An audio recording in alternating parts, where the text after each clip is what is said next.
Hello friends, ये जो है कक्षा 11 वालों के लिए ऑर्गेनिक केमिस्ट्री का लेक्चर नंबर 6 है। इसके पहले आपने जो है लेक्चर नंबर 5 पढ़ा है।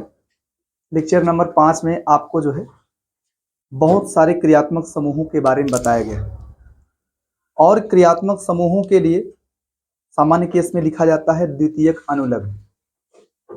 और लेकिन ध्यान दें, लेकिन अगर दो या दो से अधिक प्रकार के क्रियात्मक समूह उपस्थित हों तो उस केस में एक के लिए द्वितीयक अनुलग्न लिखा जाता है और एक के लिए लिखा जाता है द्वितीयक पूर्वलग्न।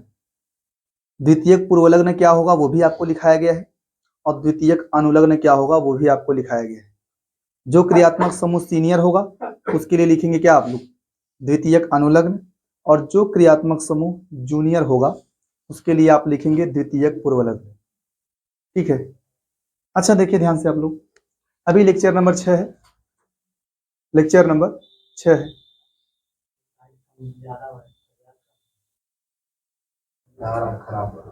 अच्छा देखिए ध्यान से, अब देखो ये है ना लेक्चर नंबर 5 में, देखो लेक्चर नंबर 5 में आपने जो है कार्बनिक यौगिकों के IUPAC नामकरण के नियम भी पढ़े हैं। कार्बनिक यौगिकों के IUPAC नामकरण का नियम लिखा है, उसमें सबसे पहला हेडिंग किया है आपने क्या, एल्केनों के नामकरण का नियम। एल्केनों के नामकरण का नियम, तो उसमें सबसे पहला नियम ये है, सबसे पहला नियम है कि सबसे पहले आपको कार्बन की लंबी श्रृंखला का चुनाव करना है। सबसे पहले आपको कार्बन की लंबी श्रृंखला का चुनाव करना है। कार्बन की लंबी श्रृंखला का मतलब ऐसी श्रृंखला जिसमें कार्बन की संख्या ज्यादा हो, अधिक से अधिक हो, उसे बोलेंगे जनक श्रृंखला। और जो भी जनक श्रृंखला में नहीं आ पाएंगे उन्हें क्या कहा जाएगा, पार्श्व श्रृंखला। इतना आपने लिखा था और मैंने एग्जाम्पल आपको दिया था। मान लो आपको ऐसा दिया गया हो तो इसमें लंबी श्रृंखला कौन सी होगी, ये लंबी श्रृंखला होगी और वो पार्श्व श्रृंखला हो जाएगा। इसकी बात करें इसमें लंबी श्रृंखला आपकी ये होगी। लंबी श्रृंखला ऐसा है नहीं कि सीधा ही होगा, लंबी श्रृंखला टेढ़ी मेढ़ी हो सकती है, जिग जैग हो सकती है, लेकिन उसमें कार्बन की संख्या ज्यादा होनी चाहिए, तो आप उसे बोल देंगे जनक श्रृंखला। इसके बाद अगला नियम कर दिया गया अंकन का नियम। अंकन के नियम में आप ये लिख सकते हैं कि जनक श्रृंखला का अंकन उस सिरे से करते हैं जिधर से पार्श्व श्रृंखला या प्रतिस्थापी समूह क्या हो, नजदीक हो। जिधर से पार्श्व श्रृंखला या प्रतिस्थापी समूह क्या हो, नजदीक हो। आप ऐसा लिख लेंगे सबसे पहले, उसके बाद ये कर लेंगे कि जनक श्रृंखला का अंकन किधर से करते हैं, यहां लिख लेंगे आप, उसके बाद इसको लिखेंगे जनक श्रृंखला का अंकन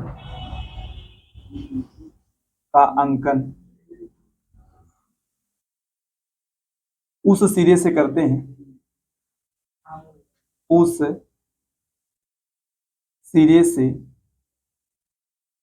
करते हैं जिधर से पार्श्व श्रृंखला अथवा प्रतिस्थापी समूह नजदीक हो। श्रृंखला अथवा प्रतिस्थापी समूह नजदीक हो। ये हल्का सा नियम है कि लंबी श्रृंखला का अंकन किधर से करेंगे आप लोग, जिधर से पार्श्व श्रृंखला या प्रतिस्थापी समूह नजदीक हो। इस हेडिंग का नाम थोड़ा अलग कर लेंगे आप लोग। इस हेडिंग का नाम होगा न्यूनतम लोकेंटों की संख्या का नियम। न्यूनतम लोकेंटों की संख्या का नियम।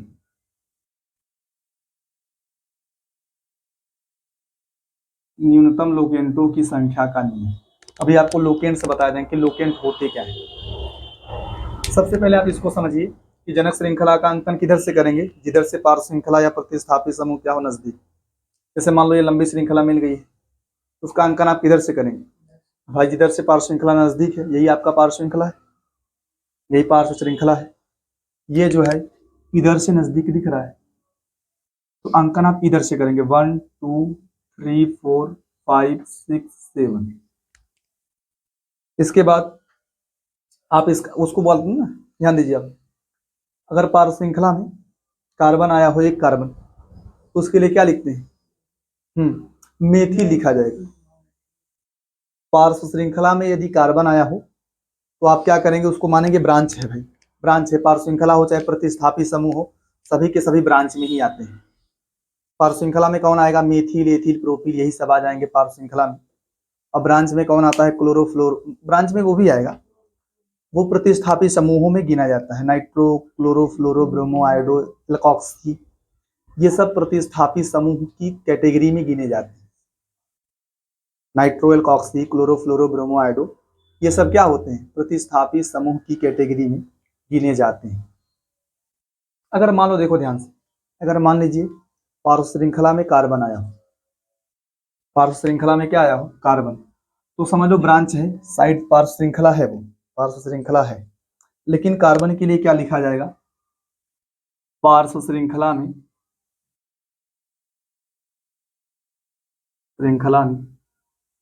कार्बन उपस्थित होने पर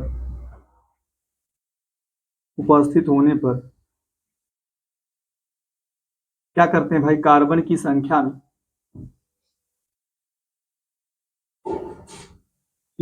में अनुलग्न के रूप में क्या लगा देते हैं? YL लगा देते हैं। पार्श्व श्रृंखला में यदि कार्बन आया हो तो आपको कार्बन की संख्या में क्या कर देना है? YL लगा देना है पार्श्व श्रृंखला के लिए। जैसे अगर एक कार्बन आया है तो एक कार्बन के लिए मेथ लिखेंगे और क्या लगा देंगे आप? YL, तो इसका नाम हो जाएगा मेथिल। दो कार्बन अगर आया हो तो एथ लिखेंगे, एक कार्बन के लिए C1 के लिए। अगर C2 मान लो दो कार्बन आया हो, मान लीजिए, एथ प्लस YL क्या लिख दिया जाएगा? एथिल। तीन कार्बन के लिए प्रोपिल लिख दिया जाएगा, प्रो प्लस YL। ठीक है, ऐसा हो जाएगा। तो ये है जब पार्श्व श्रृंखला में कार्बन आया हो।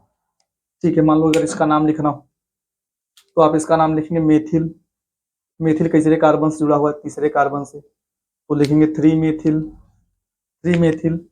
इसके बाद क्या लिखा जाएगा? 7 carbon hept, single bond ane, क्या लिखा जाएगा? हाँ, 3 मेथिल हेप्टेन, 3 मेथिल हेप्टेन लिखा जाएगा। अगर इसकी बात करें तो यहाँ देखो, हाँ 1 2 3 तीसरे पर मेथिल है, इधर से 1 2 3 तीसरे पर मेथिल। ठीक है, हाँ, तो इसका नाम लिखा जाएगा, चाहे जहां संकलन कर लिया आप, 1 2 3 4 5 6 7 8, इसका नाम लिखा जाएगा 3,6 डाई मेथिल। 8 कार्बन ऑक्ट लिखा जाएगा, सिंगल बॉन्ड एन।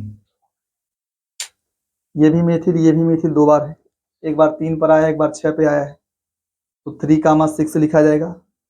इसके बाद डाई मेथिल, इसके बाद ऑक्टेन।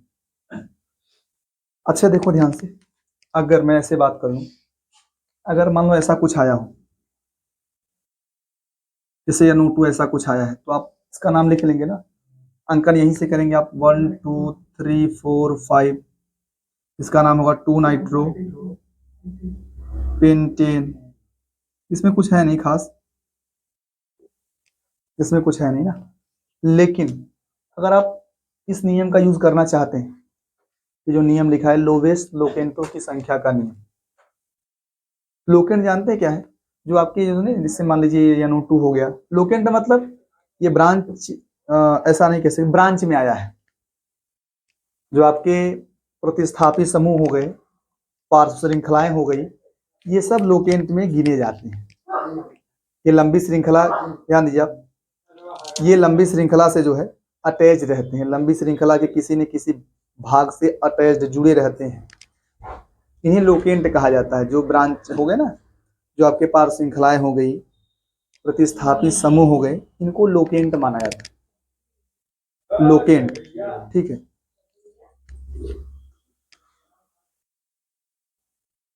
अच्छा देखिए ध्यान से, लोकेंटों की संख्या का नियम कब लगाएंगे आप? जब जनक श्रृंखला के पास पार्श्व श्रृंखला की संख्या उपस्थित पार्श्व श्रृंखला की संख्या 2 या 2 से अधिक हो तो उस केस में आप लोकेंटों की संख्या का नियम लगाएं। लोकेंटों की संख्या के नियम में क्या होता है कि अगर लंबी श्रृंखला के पास 2 या 2 से अधिक पार्श्व श्रृंखलाएं हों, यदि लंबी श्रृंखला के पास, ये जान लीजिए आप लोग, इस नियम का यूज कब करेंगे? यदि जनक श्रृंखला के पास क्या हो, श्रृंखला के पास 2 या 2 से अधिक क्या उपस्थित हो, पार्श्व श्रृंखलाएं उपस्थित हो, तो इस केस में इस नियम का यूज करेंगे आप। उपस्थित हो तो आप इस नियम का यूज करेंगे। जैसे एग्जांपल, जैसे अगर आप ऐसा कर लेते हैं, जैसे ये ना, ये नियम बोलता क्या है देखो, जैसे मान लो ऐसे एग्जांपल्स आपको दे दिए जाएं। हालांकि देखो एक तरीका ये आप जान चुके हैं। देखो इसमें क्या है, जब इधर से अंकन करेंगे दूसरे पर मेथिल आ जाएगा, इधर से अंकन करेंगे दूसरे पर मेथिल आ जाएगा, तो मेथिल मेथिल बराबर ही है। इधर से दूसरे पर मेथिल, इधर से भी दूसरे पर मेथिल, फिर अंकन आप चाहे जहां कर सकते। अगर यही मैं इस नियम को लगाऊं, वो भी नियम यही बताएगा कि अंकन चाहे जहां से कर सकते, लेकिन पहले आपको मैं इस नियम को समझाऊंगा। अगर यहां और यहां बात करें, इधर से आएगा तीसरे पर, इधर से आएगा दूसरे पर, तो फिर अंकन आप कहां से करेंगे? उधर से करेंगे, उधर से करेंगे। अब यही ये नियम बता रहा है। ये नियम क्या बताता है कि अगर लंबी श्रृंखला के पास 2 या 2 से अधिक पार्श्व श्रृंखला उपस्थित हो तो उस लंबी श्रृंखला का अंकन उस सिरे से करेंगे जिधर से लोकेंटों की संख्या का योग, कि लोकेंट किस किस पोजीशन पे आ रहे हैं, लंबी श्रृंखला के किस किस कार्बन से जुड़े हुए हैं, उनकी संख्याओं को जोड़ लो। जो लोकेंट है, लोकेंट जान चुके हैं आप, पार्श्व श्रृंखला या प्रतिस्थापी समूह लोकेंट है, उनकी संख्याओं को जोड़ लें कि वो लंबी श्रृंखला के किस किस कार्बन से जुड़े हुए हैं, उनकी संख्याओं को जोड़ लीजिए। जोड़ने पर जिधर से कम अंक मिलेगा, जिस किनारे से कम अंक मिलेंगे, अंकन आपको वहीं से करना है। यही क्या है, लोकेंटों की संख्या का नियम है। जैसे अगर आप बात करें 1 2 3 4 5 6, अगर आप इधर से अंकन करते हैं तो दूसरे पर लोकेंट मिलेगा और पांचवें पर लोकेंट मिलेगा। आप इसको जोड़ लीजिए, 2 + 5 कितना आ जाएगा? 7। ये जोड़ना पड़ेगा, ये ठीक है। और अगर आप इधर से अंकन करें 1 2 3 4 5 6, तो यहाँ भी आएगा ना, 2 पर और 5 पे आएगा, 2 पर आएगा और कहाँ आएगा? 5, यहाँ भी 7 आएगा। तो लोकेंट आप जोड़ेंगे तो बराबर ही आएगा, तो बराबर है तो फिर चाहे जहां से अंकन कर लें आप। यही ये बता रहा है। इसका नाम क्या लिखेंगे आप? इसका नाम मेथिल, इसका नाम मेथिल। क्या लिखा जाएगा? 2,5 डाई मेथिल हेक्सेन लिखेंगे आप। इधर बात करें, अगर समझ पा रहे हैं ना आप लोग, अगर यहाँ लोकेंटों की संख्या का नियम लगाया जाए तो क्या होगा? यहाँ 1 2, इधर से मान लो, इधर से कर रहे हैं, मान लिया हमने, चलो उधर से कर दिया, तो क्या होगा? 1 2 3 4 5 6। अगर आप इधर से करते हैं, देखो अगर आप इधर से करते हैं तो आपको मिलेगा क्या? एक बार 2 पर, एक बार 4 पे, 2 + 4 आ जाएगा 6। और अगर आप नीचे से करेंगे इधर से तो क्या होगा? 1 2 3 4 5 6, तो 5 और 3 कितना आ जाएगा? तो ये भाई लोकेंटों की संख्या का योग उसके पहले स्थिति से नजदीक होना चाहिए। पहला स्थिति का मतलब, सबसे पहले ना तुम लोग देखो ध्यान से, आप ये जानते रहो कि आप यहीं से डिसाइड कर लिया करो। पहला पोजीशन देख लो, यहाँ पर पहली बार 3 पे आ रहा है, यहाँ पर पहली बार 2 पे। अगर पहला पहला बराबर हो जाए, पहला पहला स्थान बराबर हो जाए, तब जाके आप लोकेंटों की संख्या का नियम लगा दीजिए। यहाँ भी लगा लीजिए, कोई दिक्कत नहीं। लेकिन लोकेंटों की संख्या का योग जोड़ना है, ठीक है, लेकिन पहला स्थिति मिलाकर सबसे पहले आप पहले स्थान को ही देख लो। अगर आप पहले स्थान से ही डिसाइड कर पा ले रहे हैं तो फिर इस नियम पे ना जाओ। अगर आप पहले स्थान से डिसाइड नहीं कर पा रहे हैं तो फिर इस नियम पे आइए आप, ठीक है। यहाँ पहला स्थान इसका 3 है, पहला स्थान 2 था, तो आपको पता ही था कि अंकन यहीं से करना पड़ेगा। अगर आप नियम लगा लिए तो भी देख लीजिए आप, इधर से कितना आएगा? देखो इधर से किया तो 3 + 5 8 आ गया, उधर से किया 2 + 4 6 आ गया, तो नजदीक तो यही है, कम यही आया है, ये ज्यादा आया है, ये गलत होगा, ये वाला अंकन, ये वाला अंकन गलत होगा, आप उसको मिटा सकते हैं चाहे तो, ये सही नहीं है। समझ पा रहे? फिर कैसे लिखेंगे नाम? 2,4 डाई मेथिल हेक्सेन, इसका नाम होगा 2,4 डाई मेथिल हेक्सेन। ठीक है, लिखो फटाफट।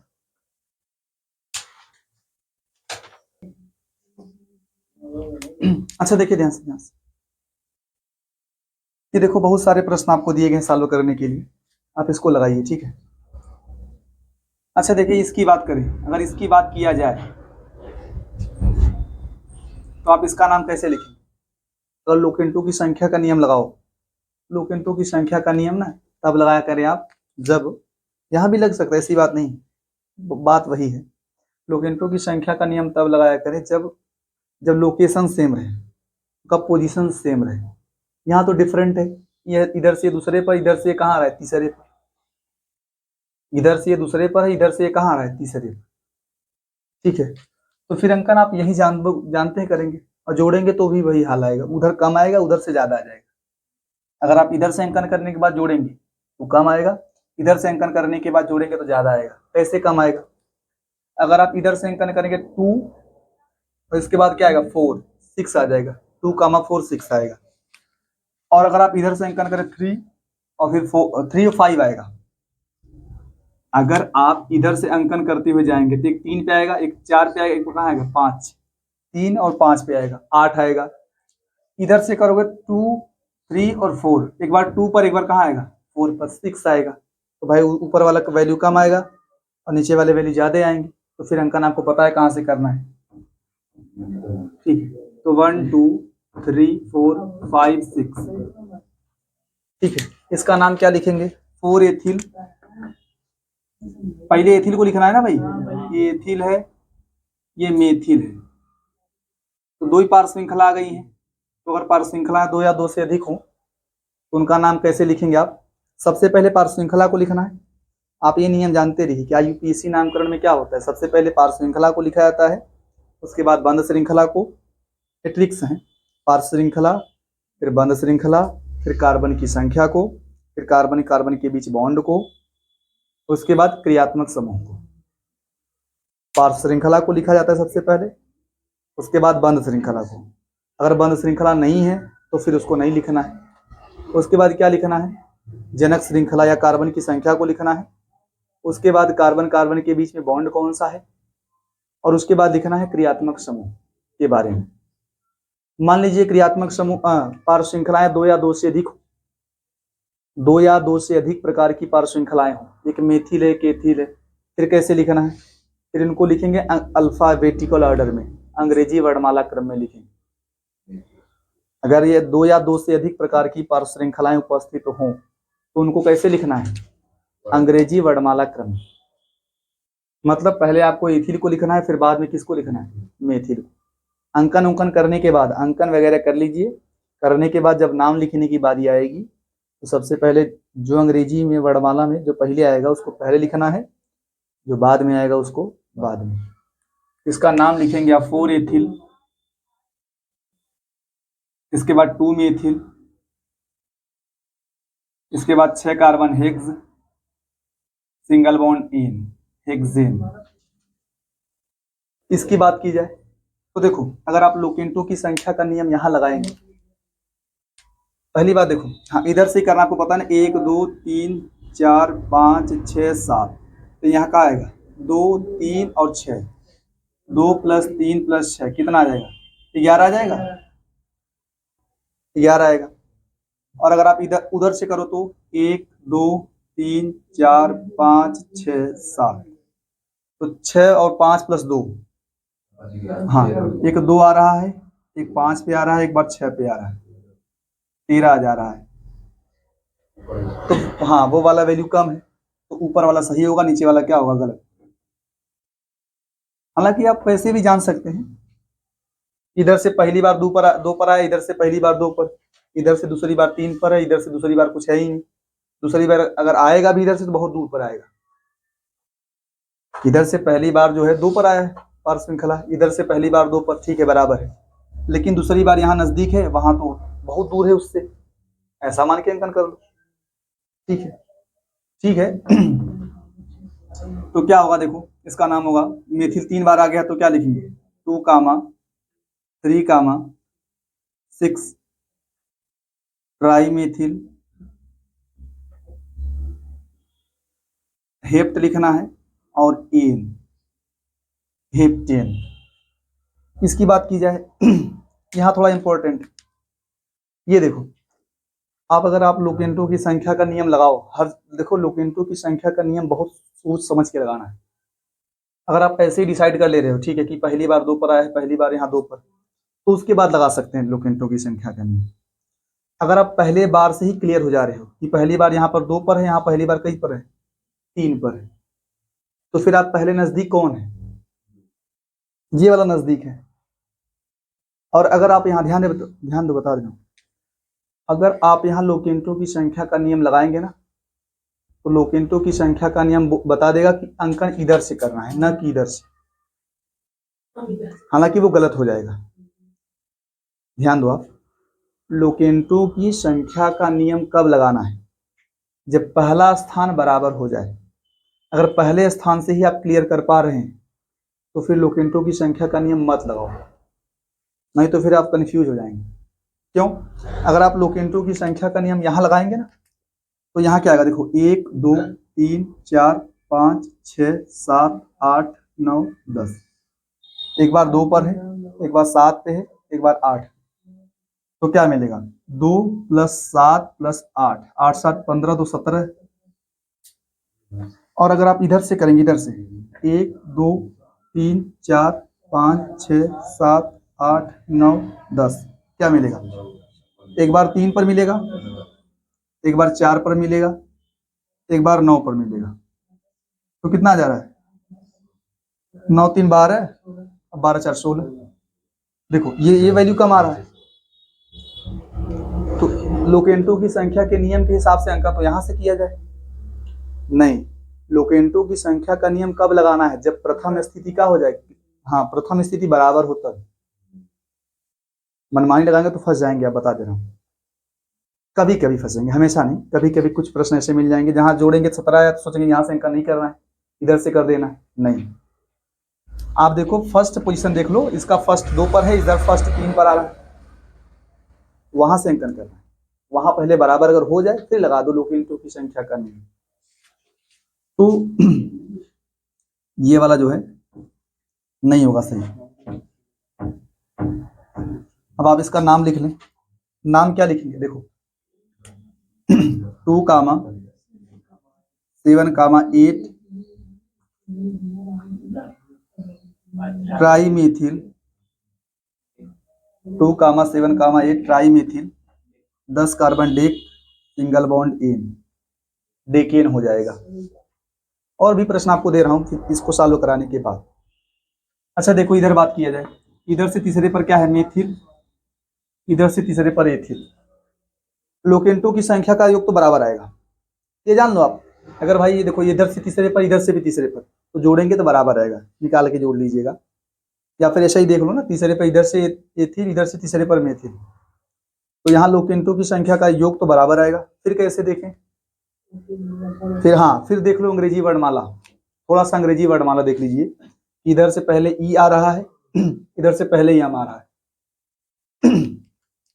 इधर से एथिल तीसरे पर है, इधर से तीसरे पर मेथिल है। थोड़ा सा एथिल को आप ज्यादा महत्व दें, कब, जब समान स्थान पे मिलेंगे तब। अगर समान स्थान पे मिलते हैं तब क्या करेंगे आप, एथिल वाले को ज्यादा महत्व देंगे, मेथिल वाले को कम।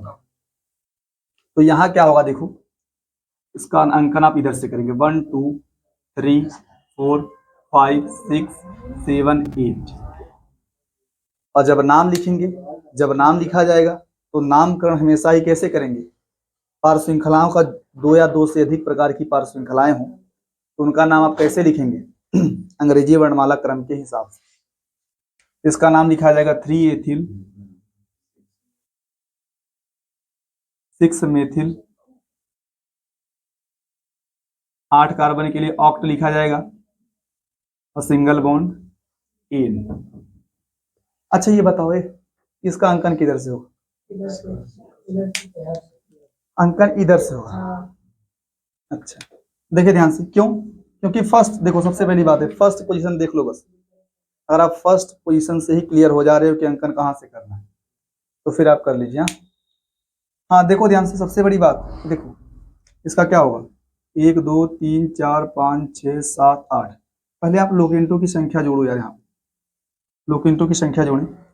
अगर आप इधर से जोड़ते हैं तो क्या आएगा? 1 2 3 4 5 6 7 8। 1 2 3 4 ना। अब लोकेंटो की संख्या जोड़ो, क्या आएगा? 3 + 3 + 6 + 7 क्या जा रहा है? अच्छा 12 12 7 19। इधर से करो 1 2 3 4 5 6 7 8। क्या मिलेगा? 2 + 3 + 6 + 6। यहाँ भी नहीं सारा है, नहीं रुको, क्या आ रहा है देखो, 2 + 3 + 6 + 6 6 6 12 12 5 17 आ रहा है। ठीक है, कम मिला है अंकन, सही है, कम मिला है अंकन, आप कर लेंगे भाई। उधर से कम मिला है, उधर से ज्यादा, फिर आपने अंकन कर भी लिया है, ठीक है, वैसे मान ले रहा हूँ। तो कौन सा सही था आपका?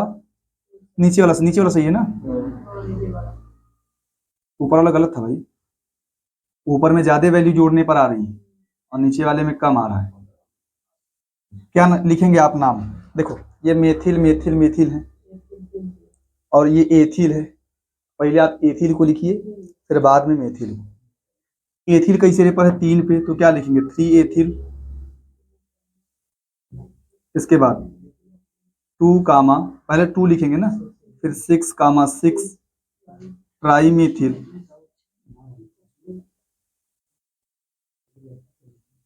मेथिल 2 बार 6 पे है तो 2 बार लिखेंगे। 3 एथिल 2 कामा 6 कामा 6 ट्राई मेथिल। उसके बाद कितने कार्बन? 8 ऑक्टेन, ऑक्टेन लिखा जाएगा। इसकी बात करने से आप यही दिए गए थे प्रश्न यार, कुछ यहाँ मिटा नहीं है ना?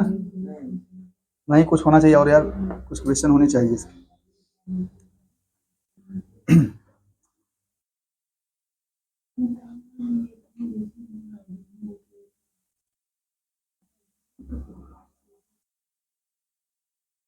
बताइए इसका क्या होगा?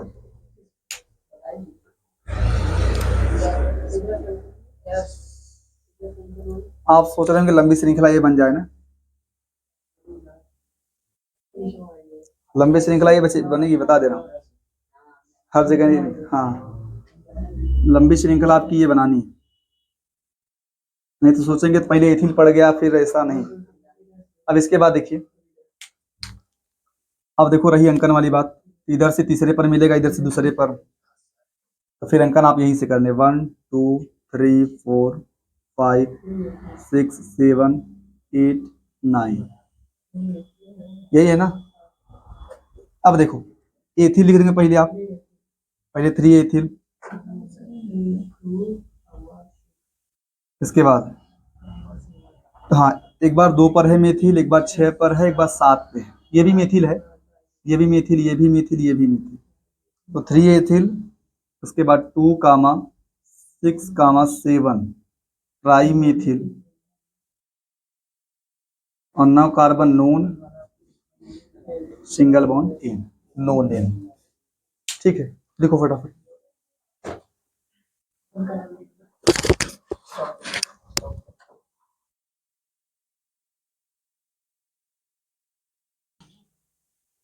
अच्छा देखिए ध्यान से, ये प्रश्न देखो, ये प्रश्न, ये प्रश्न और ये प्रश्न, पहले आप इस प्रश्न को सॉल्व करें। देखो यहाँ क्या हुआ, देखो लोकेंटो की संख्या, देखो यहाँ थोड़ा सा ना लोकेंटो की संख्या वाला दिक्कत कर देगा यहाँ। जैसे यहाँ पर ना, अगर आप मान लो पहले अंकर कर ले 1 2 3 4 5 6 7, अगर आप लोकेंटो की संख्या जोड़ेंगे ना 2 3 5 आ जाएगा। और यहाँ क्या आएगा देखो, 2 3 5 और यहाँ क्या आएगा, जोड़ ले पहले आप, 2 + 3 + 5 + 5 ऐसा आ रहा है। ठीक है, जो भी आए 15 आ जाएगा। इधर करेंगे तो क्या मिलेगा, हाँ 3 1 2 3 4 5 6 7 क्या आएगा, 3 + 3 + 5 + 6 कितना आ रहा है, 6 5 11 11 6 17 है। अच्छा, ये वैल्यू ज्यादा आ जा रहा है, वो वाला कम। तो भाई एक तरीके से वही समझो कि नजदीक पड़ा था, अंकन कर लिया आपने। ठीक है, इसका नाम कैसे लिखेंगे आप, ये ऊपर वाला से किया था ना, ये ऊपर वाला है आपका, ऊपर वाला कम आएगा 15 आएगा, नीचे वाला 17 आएगा, तो अंकन आप 15 वाले की तरफ से करेंगे। ठीक है, क्या नाम लिखेंगे, पहले एथिल लिखना है ना, 5 एथिल, इसके बाद 2, 3, 5 ना, ऊपर वाला सही है, 2, 3, 5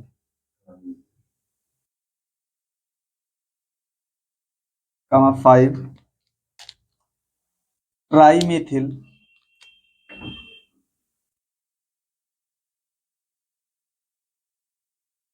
कितना, 7 carbon hept single bond ane, heptane. इसकी बात करें, क्या करेंगे आप, तीसरे पर मेथिल है, इधर से दूसरे पर मेथिल, बताइए कहां से अंकन कर लें, 3 4 5 6 7 नहीं, चाहे इधर से नहीं होगा, यहाँ ना, इसका नाम लिखेंगे आप 4 एथिल ए, 4 एथिल, इसके बाद 2, 5 di methyl hept single bond N.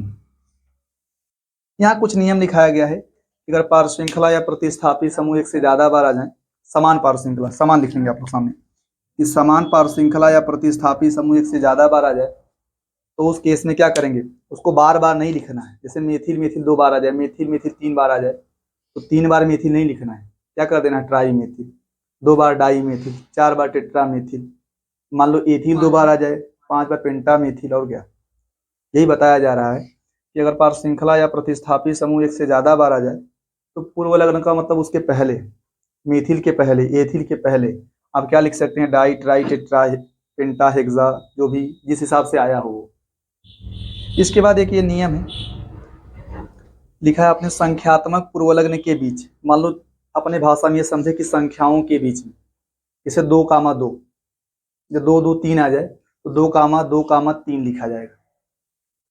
संख्याओं के बीच में क्या लगाना है, कॉमा लगाना है, संख्याओं के बीच में कॉमा लगाना है। और अगर संख्या और अंग्रेजी वर्णमाला हो, मतलब ए टू जेड कुछ भी आ जाए, संख्या हो और उसके बाद अंग्रेजी वर्णमाला का कोई भी शब्द हो, उसके बीच में क्या लगाना है आपको, हाइफन। जैसे जैसे देखो ये संख्याएं हैं, तो संख्याओं के बीच में कॉमा लगाएंगे आप। संख्या के पहले अगर अंग्रेजी वर्णमाला क्रम ए टू जेड कुछ भी आ जाए, या संख्या के बाद ए टू जेड कुछ भी आ जाए, उन दोनों के बीच में क्या लगा देना है, हाइफन। आप डैश कह सकते हो, अपने भाषा में डैश कह लो, कोई दिक्कत नहीं।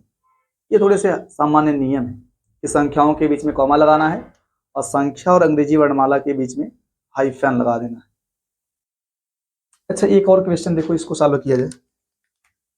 यहाँ बताइए कहाँ से अंकन करेंगे, ना इधर से होगा, 1 2 3 4 5 6 7, क्योंकि पहले आ रहा है वो बाद में आ रहा है, यही जोड़ लो ना, 3 देखा, हालांकि ऐसे जोड़ लो, 3 2 5 5 5 10 आ जा रहा है, या उधर से करो, देखो आप ऐसा जोड़े कि 2 + 3 5 आ जाएगा, इधर से करेंगे 3 + 3 कितना आएगा, 6, ऐसे ही जोड़ लो आप। अगर आप इधर से अंकन करेंगे 3 + 3 6 आ जाएगा, इधर 2 + 3 5 आ जाएगा, इधर से कम मिल रहा है, उधर से क्या मिल रहा है, ज्यादा। तो जहां से ज्यादा मिलेगा अंकन वहां से नहीं करना है, पास वाले से करेंगे। ऐसे यहाँ भी देख सकते हैं आप, क्या करेंगे, 2 + 3 5 आएगा, इधर से करेंगे 3 3 6, ज्यादा मिल जाएगा।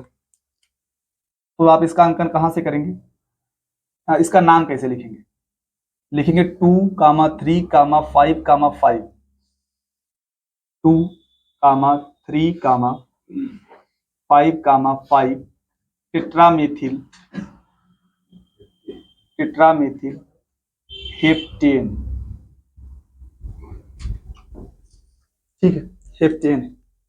इसके बाद एक और देख लीजिए थोड़ा सा,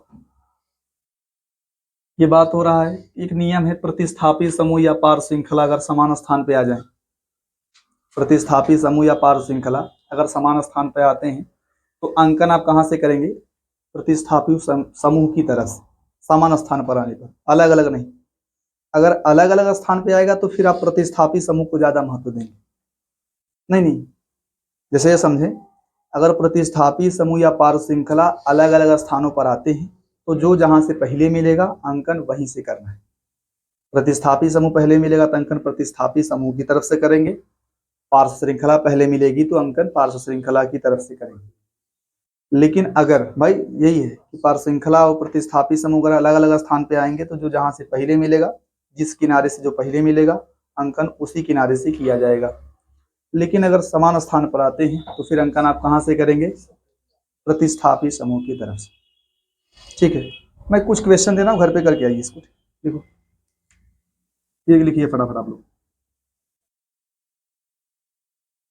जैसे मान लो ये दे दिया जाए आपको,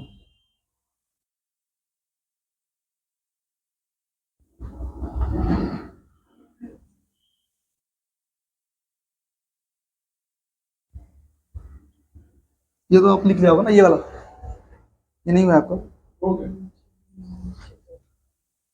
लिखो लिखो।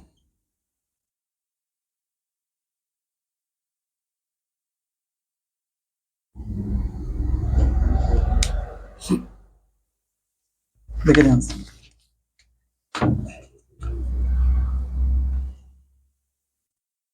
कुछ वर्क्स हैं करके आइए आप लोग। ठीक है, अभी कीजिए मतलब।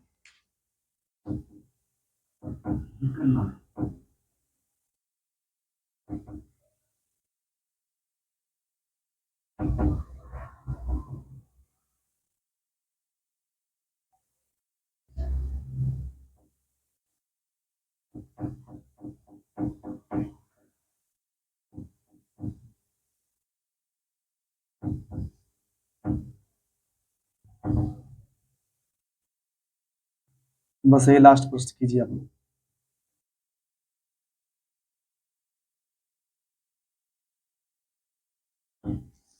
देखिए फटाफट,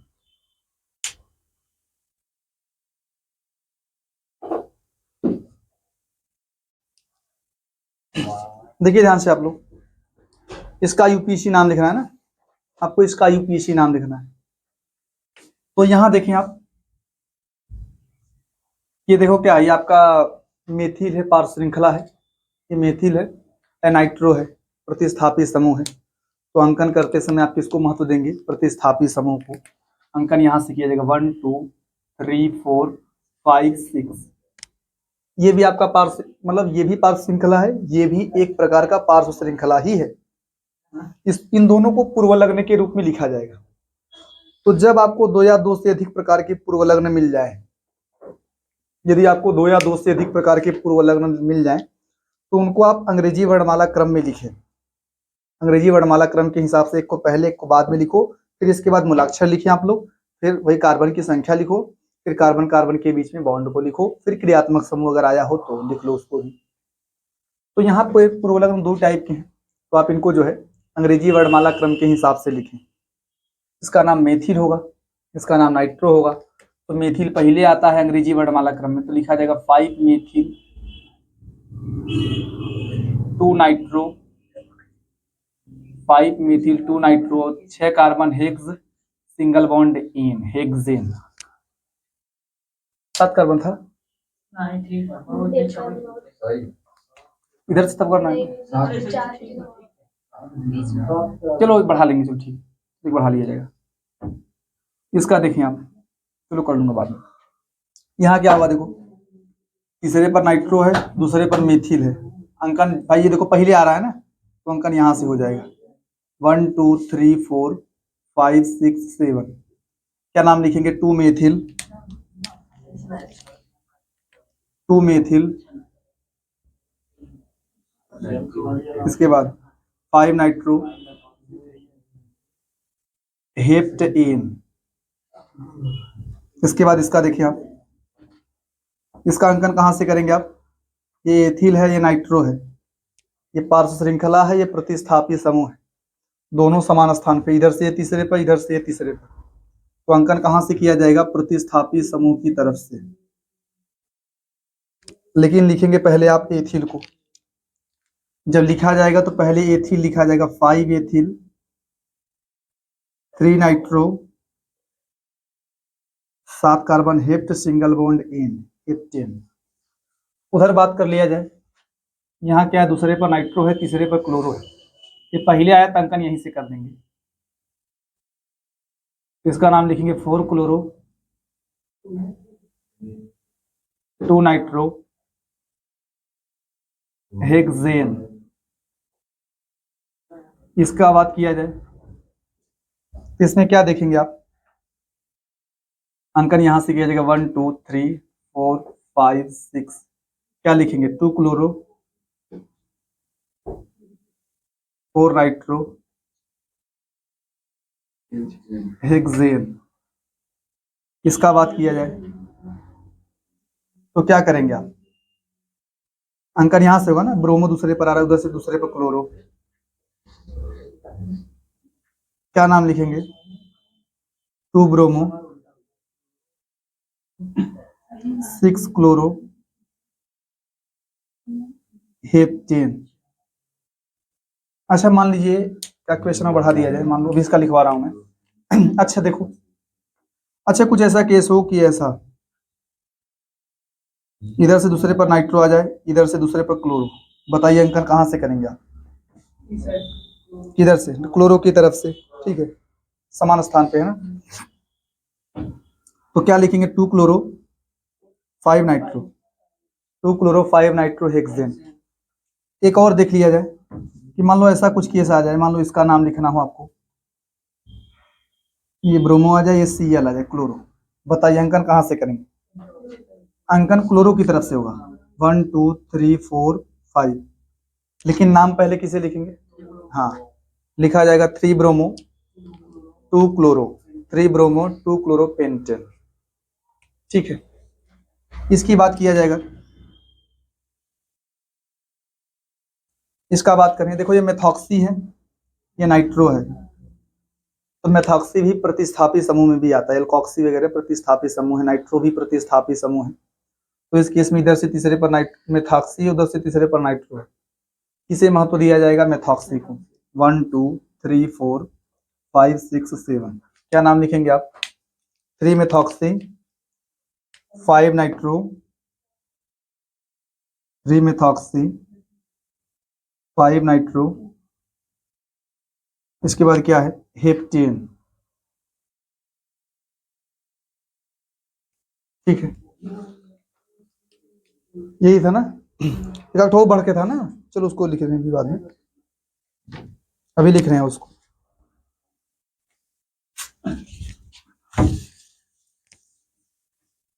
और आप और कुछ क्वेश्चन सॉल्व कीजिए, दे रहा हूं मैं।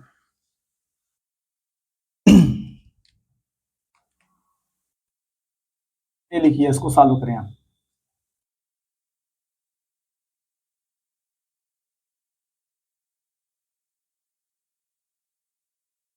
दूसरा क्वेश्चन,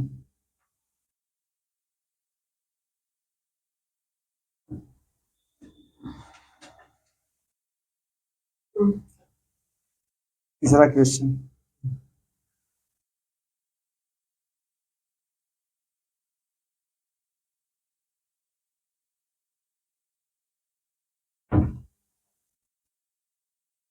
ठो बढ़ा दिया जाए। चौथा क्वेश्चन,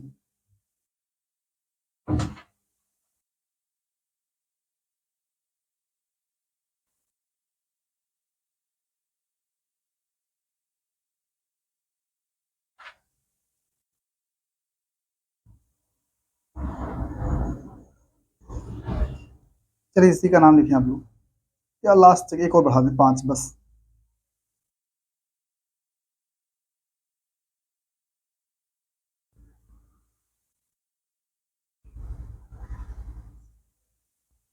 ये 5 का नाम लिख के दिखाइए आप। अच्छा देखिए ध्यान से आप, यहाँ जो लंबी श्रृंखला बनेगी ये बनेगी, ये ठीक है। क्योंकि उधर एक ही कार्बन इधर, ठीक है। अंकन कहाँ से करेंगे आप? अंकन इधर से कर लीजिए, क्योंकि मेथॉक्सी पहले आ रहा है और मेथिल बाद में आ रहा है। 1 2 3 4 5 6 7, क्या नाम लिखेंगे? 2 मेथॉक्सी, पहले मेथॉक्सी लिखा जाएगा, क्यों? क्योंकि हाँ, ये मेथिल वाईएल है और ये मेथऑक्सी है, तो थोड़ा सा ओ और वाई में तुलना कर लें आप, ओ पहले आता है, वाई बाद में, तो मेथॉक्सी पहले लिखा जाएगा और मेथिल बाद में, तो यही होगा। नाम लिखा जाएगा, नाम लिखा जाएगा 2 मेथॉक्सी 5 मेथिल हेप्टेन। इधर बात किया जाए, समान स्थान पे है, किसको महत्व देंगे आप? मेथॉक्सी को, क्योंकि मेथॉक्सी क्या है? मेथॉक्सी प्रतिस्थापी समूह है, उसको महत्व दिया जाएगा। इसका नाम होगा 2 मेथॉक्सी 5 मेथिल पेंटेन। इधर बात किया जाए, अंकन कहां से करेंगे? मेथॉक्सी की तरफ से, एथिल की तरफ से नहीं होगा, क्योंकि मेथॉक्सी पार्श्व प्रतिस्थापी समूह है और एथिल पार्श्व श्रृंखला है, ठीक है। इसका नाम होगा 1 2 3 4 5 6 7। क्या नाम लिखेंगे आप? पहले एथिल को, जब नाम लिखेंगे तो पहले एथिल लिखा जाएगा, क्योंकि ई पहले आता है। नाम लिखेंगे 5 एथिल 3 मेथॉक्सी हेप्टेन। 5 एथिल, पहले एथिल को लिखा जाएगा, फिर मेथॉक्सी को, फिर हेप्टेन, 7 कार्बन सिंगल बॉन्ड। यहां बात किया जाए, देखो ये पहले आ रहा है, अंकन यहां से कर ले, 1 2 3 4 5 6 7, लेकिन पहले लिखा जाएगा एथॉक्सी को, इसका नाम होगा 5 ethoxy 2 2 di methyl 2 2 di methyl heptane. Heptane, इसका नाम क्या होगा? इसका नाम आप लिखेंगे,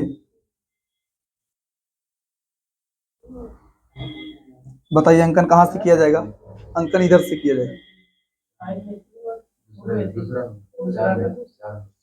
दूसरा में क्या होगा? 4 मेथिल। अच्छा देखिए, इसका जो है यहाँ अंकन आप इधर देखो, दूसरे पर क्या है? एथॉक्सी है, यहाँ पे 2 ठो देखो, अगर केवल एथिल रहा होता, एथिल रहा होता तो फिर अंकन आप एथॉक्सी की तरफ से करते, लेकिन यहाँ पे पार श्रृंखला की संख्या 2 हो गई, 2 पार श्रृंखलाएं हैं, प्रतिस्थापी समूह एक ही है, तो उस केस में अंकन यहां से किया जाएगा। बराबर होते तो बात अलग था, ठीक है। क्या नाम लिखेंगे आप? 6 एथॉक्सी, क्योंकि यहां देखिए ना, 2 पार श्रृंखला है, प्रतिस्थापी समूह एक ही है। 6 एथॉक्सी, इसके बाद 3 एथिल, इसके बाद 3 मेथिल, इसके बाद ऑक्टेन, 8 कार्बन और सिंगल बॉन्ड एन। उधर बात किया जाए, ये तो जो है अगले का ही क्वेश्चन है, अगले प्रश्न का ही। यहाँ अंकन कहां से करेंगे आप? इसकी तरफ से, 1 2 3 4 5 6 7, तो क्या लिखेगा? 6 मेथिल 2 नाइट्रो हेप्टेन। इधर बात किया जाए, इसका क्या करेंगे आप? अंकन क्लोरो की तरफ से किया जाएगा, समान स्थान पे है, 1 2 3 4 5 6 7, 3 क्लोरो 5 एथॉक्सी 5 एथॉक्सी हेप्टेन। अच्छा इसकी बात करें, यहां भी अंकन इधर से ही होगा, हालांकि दोनों मेथिल है, लेकिन संख्या 2 है ना, और श्रृंखला की संख्या 2 है, प्रतिस्थापी समूह एक ही है, ठीक है। अंकन यहां से होगा 1 2 3 4 5 6 7, क्योंकि यहाँ पे पार श्रृंखला की संख्या 2 है, ठीक है, तो यहां से अंकन किया जाएगा। तो इसका नाम लिखेंगे 5 एथॉक्सी, इसके बाद 3 3 डाइमेथिल हेप्टेन 5-एथॉक्सी 3,3 डाइमेथिल हेप्टेन लिख लीजिए आप लोग। ये देखिए ध्यान से हेडिंग है एल्किल समूह। एल्किल समूह किसे कहते हैं? जैसे मेथिल एथिल नहीं, यही एल्किल समूह है आपके। ये बनते कैसे हैं? लिखा जाता है कि जब, ध्यान दें आप, जब किसी एल्केन से ऐसा लिखो, किसी एल्केन से H परमाणु के विस्थापन के पश्चात, H परमाणु के विस्थापन के पश्चात शेष समूह को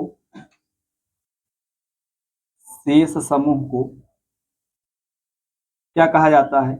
एल्किल समूह कहा जाता है। एल्किल समूह कहा जाता है। देखो इसे R से दिखाते हैं, R बॉन्ड। इस बॉन्ड का मतलब बता रहा हूं, जो ये नहीं एल्किल समूह नहीं है, एल्किल समूह पार श्रृंखला को दिखाता है। एल्किल समूह किसे प्रदर्शित करता है भाई? एल्किल समूह पार्श्व श्रृंखला को प्रदर्शित करता है। एल्किल समूह पार्श्व श्रृंखला को प्रदर्शित करता है। यह लंबी श्रृंखला के साथ जुड़ा रहता है। तो जिस बॉन्ड के थ्रू जुड़ा रहता है वही बॉन्ड यहां दिखाया गया है, इसे बॉन्ड से जुड़ा रहेगा। जो एल्किल समूह है पार्श्व श्रृंखला है, यह लंबी श्रृंखला या जनक श्रृंखला के साथ जुड़ा हुआ पाया जाएगा। जिस बॉन्ड से जुड़ा होता है वही बॉन्ड यहाँ दिखाया जाता है। जैसे मेथिल भी बॉन्ड से जुड़ा रहेगा, एथिल भी जुड़ा रहेगा, ठीक है, सभी एक बॉन्ड के थ्रू जुड़े रहेंगे, उस बॉन्ड को ऐसे दिखाया जाता है।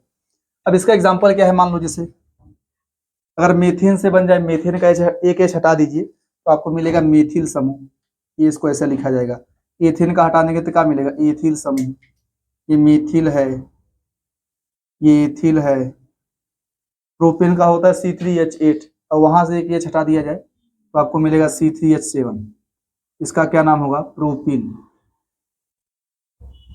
ठीक है, ये सब जानते हैं, ये सब आ जाते हैं। इससे मान लो इसे ब्यूटिल बन जाएगा, आपका 4 कार्बन हो जाएगा। जैसे अगर कोई ब्यूटेन हो जाए, ब्यूटेन का फार्मूला होता है C4H10 होता है, उसमें से एक एच हटा दे C4H9 बन जाएगा, H9 बन जाएगा, तो आपका हो जाएगा ब्यूटिल। क्या हो जाएगा? ब्यूटिल। C4H9 ये हो जाएगा ब्यूटिल। ये आपके जो है पार्श्व श्रृंखला है। ठीक है, पार्श्व श्रृंखला जो है इसको 2 कैटेगरी पढ़ेंगे आप। एक पढ़ेंगे सामान्य पार्श्व श्रृंखला, एक पढ़ेंगे जटिल पार्श्व श्रृंखला। सामान्य मतलब सरल, ये सब जो है ना सरल पार्श्व श्रृंखला है। जो आप ये पढ़ रहे हैं ये सब पार्श्व श्रृंखला है। कैसे पार्श्व श्रृंखला है भाई? सरल पार्श्व श्रृंखला, सिंपल साइड चेन, सिंपल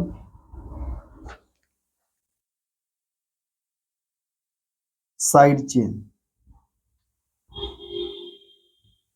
कुछ देखो, एक होता है जटिल पार्श्व श्रृंखला, हेडिंग ध्यान दें आप। एक होता है जटिल पार्श्व श्रृंखला, कॉम्प्लेक्स साइड चेन। जटिल पार्श्व श्रृंखला, कॉम्प्लेक्स साइड चेन। अब देखो ध्यान से, कॉम्प्लेक्स साइड चेन किसे कहते हैं? थोड़ा जानते रहिए, side chain with side chain.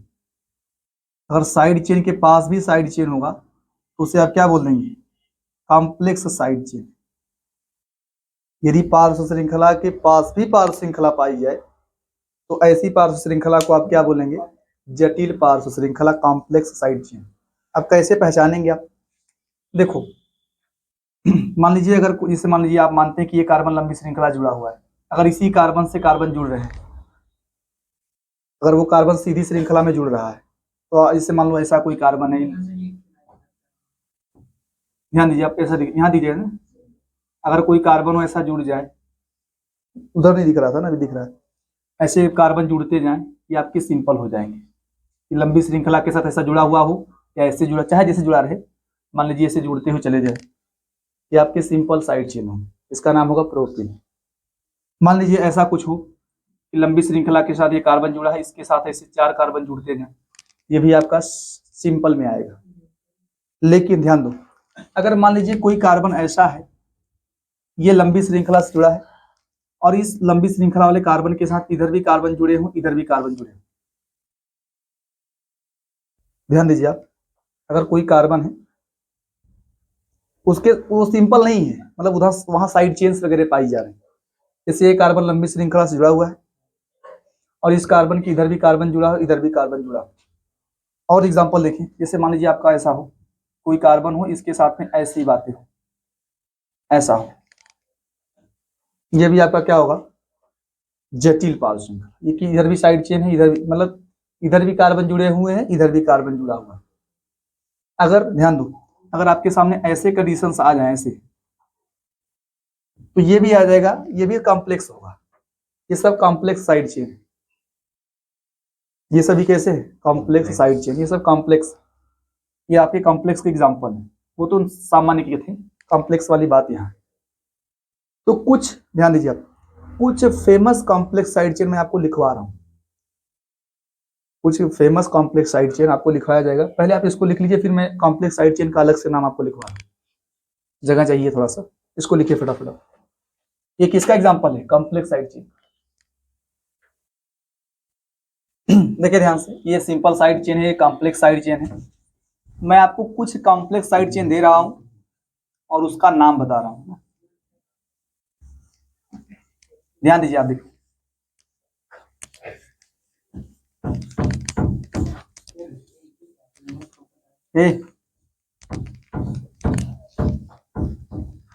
अच्छा देखिए, कॉम्प्लेक्स साइड चेन कुछ और उनका नाम वगैरह। देखो इधर मैं लिख दे रहा हूं कॉम्प्लेक्स साइड चेन,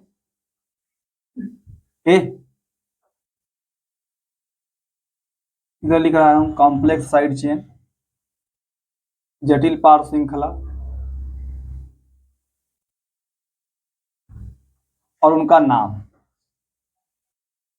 उनका नाम। अब देखो ध्यान से, कॉम्प्लेक्स साइड चेन उसका नाम, एक आपका देखो, एक आपका कॉम्प्लेक्स साइड चेन है ये यार शांत हो।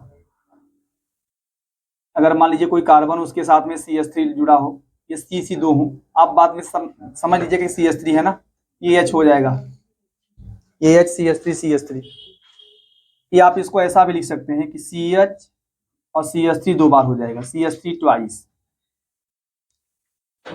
CH CH3 और एक बॉन्ड जुड़ा हुआ है किससे, लंबी श्रृंखला के साथ, यही कार्बन जुड़ा हुआ है डायरेक्ट, या आप इसको लिख सकते हैं CH CH3 का ट्वाइस। इसका एक फेमस नाम होता है आइसोप्रोपिल। क्या नाम है इस ग्रुप को, ये पूरा ग्रुप है, इसको बोलते हैं आइसो ग्रुप, कहीं मिल जाए इसका नाम है आइसो ग्रुप, और 3 कार्बन है तो इसको आइसोप्रोपिल कहा जाता है। और इसका एक और नाम है आइसोप्रोपिल, जैसे आपने लिखा था मेथिल प्रो, ऐसा लिखा है ना आपने मेथिल वगैरह, वैसे इसका भी नाम लिखते हैं। जब पार श्रृंखला के पास भी पार श्रृंखला आता है तो उसका एक विशेष तरीके से नाम कैसे लिखा जाता है, आप ध्यान दें। उस केस में क्या होता है, इस कार्बन का भी अंकन होता है। जब पार श्रृंखला के पास भी पार श्रृंखला होता है ना, तो उस केस में पार श्रृंखला में भी एक लंबी श्रृंखला बनाई जाती है, मानी जाती है, एक छोटी श्रृंखला मानी जाती है। पार श्रृंखला में भी एक लंबी श्रृंखला मानी जाती है और एक छोटी श्रृंखला मानी जाती है। और वहां जो लंबी श्रृंखला होगी उसका 1 डैश 2 डैश ऐसे करके अंकन कर सकते हैं आप। जैसे आपने लंबी श्रृंखला का 1 2 3 करके अंकन किया था, 1 2 3 करके अंकन किया था, वैसे ही आप पार श्रृंखला में जो लंबी श्रृंखला बनेगी उसका 1 डैश 2 डैश 3 डैश करके अंकन करेंगे। तो यहाँ जो अंकन करेंगे आप करेंगे इसको, और हमेशा इसको 1 ही, इसको 1 मानना है, हमेशा इसको 1 मानना है। इसको 1 मानते हुए आप जितना कार्बन शामिल कर सकें ज्यादा से ज्यादा उतना शामिल कर लीजिए। इसको लिखेंगे आप 1 डैश, इसको क्या बोलेंगे आप 2 डैश। इसका जब आप अंकन करेंगे इसको बोलेंगे 1 डैश, इसको क्या बोलेंगे आप 2 डैश। अब ये पार्श्व श्रृंखला की एक लंबी श्रृंखला हो गई और ये उस पार्श्व श्रृंखला का छोटा सा पार्श्व श्रृंखला हो गया। अब इसका नाम जानते कैसे लिखते हैं? आप इसको लिखेंगे ब्रैकेट में, इस पूरे को ब्रैकेट में लिखा जाएगा। अब ब्रैकेट में जानते क्या लिखेंगे? लिखेंगे सबसे पहले इसको 1 डैश मेथिल, 1 डैश मेथिल और फिर एथिल। इसका नाम लिखा जाएगा 1 डैश मेथिल और फिर क्या लिखा जाएगा एथिल। ठीक है। और मान लीजिए अगर एक एक्स्ट्रा ठो बढ़ जाए आपका CH3, CH आ जाए, इधर CH3, इधर CH3 और एक ठो बढ़ा लीजिए। वैसे मान लो ऐसा कुछ आ जाए CH2 CH CH3 CH3। जानते हैं ये पूरा ग्रुप होता है आइसो ग्रुप है। इसको लिखा जाता है आइसोब्यूटिल। क्या लिखा जाता है? इसका लिखते हैं आप आइसोब्यूटिल, या इसका एक और नाम क्या होगा? ध्यान दीजिए आप, ये आपका आइसोब्यूटिल है। ठीक है। इसका नाम कैसे लिखेंगे आप? यहां भी देखो, इस कार्बन को हमेशा 1 मानना है। जो लंबी श्रृंखला जुड़ा हुआ कार्बन रहेगा उसको आप क्या मानेंगे 1। इसका अंकन होगा 1 डैश 2 डैश 3 डैश। इसका नाम लिखेंगे 2 डैश मेथिल और पूरा प्रोपिल। ये 2 डैश में मेथिल है और ये पूरा क्या लिखेंगे प्रोपिल। इस प्रकार से अंकन होता है जटिल वाले का। इसका नाम लिखेंगे आप 2 डैश पूरे को ब्रैकेट में मेथिल, फिर क्या लिखा जाएगा प्रोपिल। क्लियर हो पा रहे हैं? आइसोब्यूटिल, इसका नाम आइसोब्यूटिल है, इसका नाम आइसोप्रोपिल है। बना बना के याद रखना है। मान लीजिए देखो एक ऐसा कार्बन आ जाए CH आ जाए, एक तरफ है साहब C2H5, एक तरफ CH3। इनका पोजीशन बदल सकता है, ये ऐसा भी हो सकता है कि CH नीचे C2H5 इधर CH3। जानते हैं इसका जो अंकन होगा आप इसको 1 डैश मानिए। यहाँ 2 कार्बन, इसको 2 डैश और 3 डैश। और इसकी बात करेंगे यहाँ 1 डैश, इधर 2 डैश, इधर 3 डैश हो जाएगा। इसका जो नाम लिखा जाएगा, इसका नाम लिखेंगे आप 1 डैश मेथिल और पूरा प्रोपिल। 1 डैश पे मेथिल है और ये पूरा क्या लिखेंगे प्रोपिल। और इसका एक प्रसिद्ध नाम है, इसका नाम है सेकेंडरी। पूरा सेकेंडरी होता है, सेक का फुल फॉर्म सेकेंडरी लिखेंगे आप। सेकेंडरी हिंदी है द्वितीयक। एक होता है फुल फॉर्म टर्ट, मैं यूज करूंगा टर्ट। इसका होगा टर्सियरी। मतलब सेकेंडरी, इसको शॉर्ट में सेक लिखा जाएगा, टर्सियरी शॉर्ट में टर्ट लिखा जाएगा। इसका होता है पूरा नाम सेकेंडरी ब्यूटिल। 4 कार्बन है, ठीक है। इसका नाम होता है सेकेंडरी ब्यूटिल। ठीक है। इसका जो आप लिखेंगे नाम IUPAC वाला क्या होगा 1 डैश मेथिल और फिर क्या हो जाएगा प्रोपिल। 1 dash methyl propyl. आप एक और देख लीजिए, मान लीजिए आपके सामने ऐसा कुछ आ जाए CH2 CH2 फिर CH फिर CH3 फिर CH3। क्या हुआ CH2 CH2 CH CH3 CH3। इस ग्रुप को आइसो कहा जाता है और पूरे 5 कार्बन है, 5 कार्बन है। इसका सामान्य नाम होता है आइसोपेंटिल। आइसोपेंटिल या एक और नाम क्या संभव है इसका 1 डैश 2 डैश 3 डैश 4 डैश। लिखेंगे 3 डैश मेथिल और पूरा क्या है ब्यूटिल। 3 डैश मेथिल फिर क्या लिखा जाएगा ब्यूटिल। ब्यूटिल यहाँ आ सकता है ना ये। अच्छा देखिए आप, एक ऐसा क्वेश्चन है कि मान लीजिए कोई कार्बन आ जाए, इसके सामने CH3 CH3 CH3। इसको शॉर्ट में आप ऐसा लिख सकते हैं CH3 का थ्राइस हो जाएगा, CH3 का थ्राइस। इसको बोलते हैं टर्सियरी ब्यूटिल, तृतीयक ब्यूटिल। 3rd डिग्री कार्बन है और 4 कार्बन है। ये कार्बन 3rd डिग्री का है और 4 कार्बन है, इसी वजह से इसका नाम लिखते हैं टर्ट ब्यूटिल, तृतीयक ब्यूटिल। और जब आप इसका एक और नाम संभव IUPAC नाम लिखेंगे, ये भी IUPAC नाम एक्सेप्टेबल है, लेकिन आपको ये सब रटना पड़ेगा और ये सब आप बना सकते हैं। नीचे वाले तो आप बना सकते हैं, ऊपर वाले आपको रटना पड़ेगा। फिलहाल आप नीचे वाला जानते रहिए, थोड़ा सा यूज करते करते आपको याद होगा सब चीजें। इसका नाम लिखेंगे आप, इसको 1 डैश मानेंगे, इसको 2 डैश। भाई चाहे वहां जाओ चाहे वहां जाओ, बात एक ही है। ऐसा मत सोचे कि इसको 1 डैश मान लूंगा। 1 डैश हमेशा उसी कार्बन को, फर्स्ट नंबर उसी कार्बन को दिया जाएगा जो डायरेक्टली लंबी श्रृंखला से, जनक श्रृंखला से जुड़ा हुआ है। इसका नाम होगा 1 dash dimethyl, 1 dash dimethyl ethyl, 1 dash comma 1 dash dimethyl ethyl.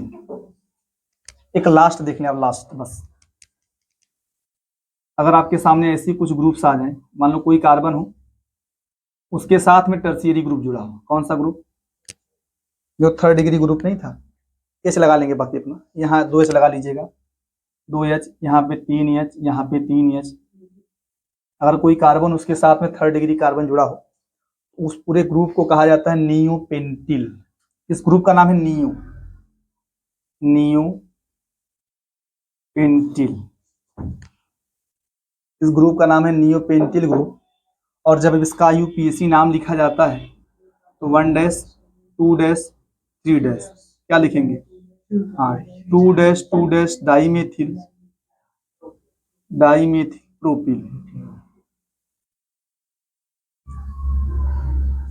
ठीक है, थोड़ा कॉम्प्लेक्स साइड चेन का आप नाम लिखना सीख लीजिए। कल इसी पर क्वेश्चंस आपको दिए जाएंगे, कॉम्प्लेक्स साइड चेन से रिलेटेड जो है, नेक्स्ट वीडियो में कह सकते हैं। लेक्चर नंबर 7 में आपको जो है इसी से रिलेटेड प्रश्न दिए जाएंगे। आप इसको बेहतर तरीके से बना के याद करें। ठीक है, तो आज आप इतना ही पढ़ें।